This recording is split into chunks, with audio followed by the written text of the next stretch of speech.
Day2 News. We enlighten the dark side.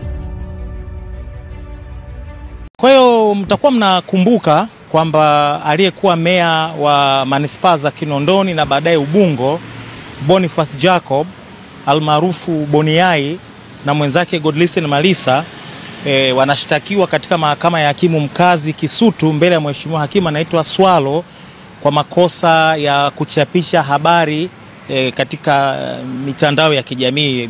Mashtaka ni kwamba walichapisha habari ambazo sizo sahihi. Mnafahamu, nafikiri mpaka sasa mnajua makosa ya mitandao.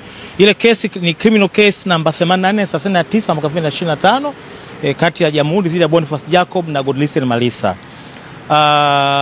Wamesikilizwa mashahidi kadhaa, na kama ilivyofanyika katika kesi ya Jamhuri dhidi ya Antipas Tundu Lissu Mughwai, katika kesi ya Jamhuri dhidi ya Boniface Jacob na mwenzake Malisa, upande wa Jamhuri walipeleka maombi ili waweze kuficha mashahidi. Walitoa mashahidi kama wawili au watatu. Baada ya pale upande wa mashtaka sijui walifikiria nini, lakini baadaye wakapeleka maombi mahakamani mbele ya mheshimiwa Swalo, maombi ambayo kwa mjibu wa sheria yanapaswa kuwa upande mmoja, tunasema ex parte.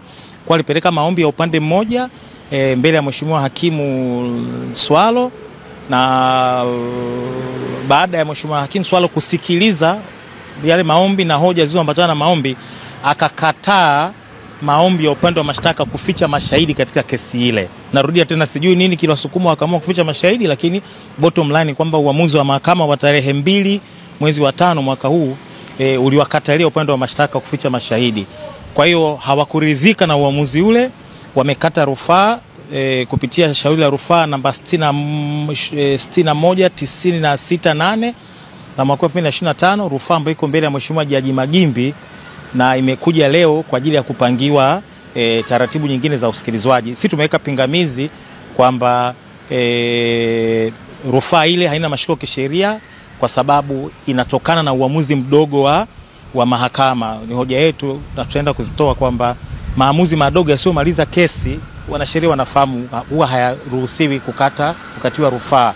Bunge lilitunga sheria hiyo ili kuhakikisha kwamba mashauri yanasikilizwa kwa haraka na kumalizika. Kwa tutatoa hoja na tutaomba rufaa ile itupiliwe mbali ili faili rudi Kisutu, mashahidi wale twende tukashughulike nao ana kwa ana na sio kwa kificho, kwa sababu mahakama imeshakataa. Kwa tutaendelea kutoa taarifa zaidi kadri kesi hiyo au rufaa hiyo itakavyokuwa inaendelea. Kwa hiyo sasa imepangwa nini baadaye? Tumekubaliana kubadilishana hoja kwa njia ya maandishi, na ya mahakama itatoa uamuzi wake mnamo tarehe 25 mwezi wa 11. Hapa katikati tutabadilishana hoja za maandishi.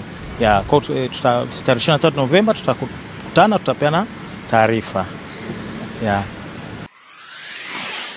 Day2 News. We enlighten the dark side.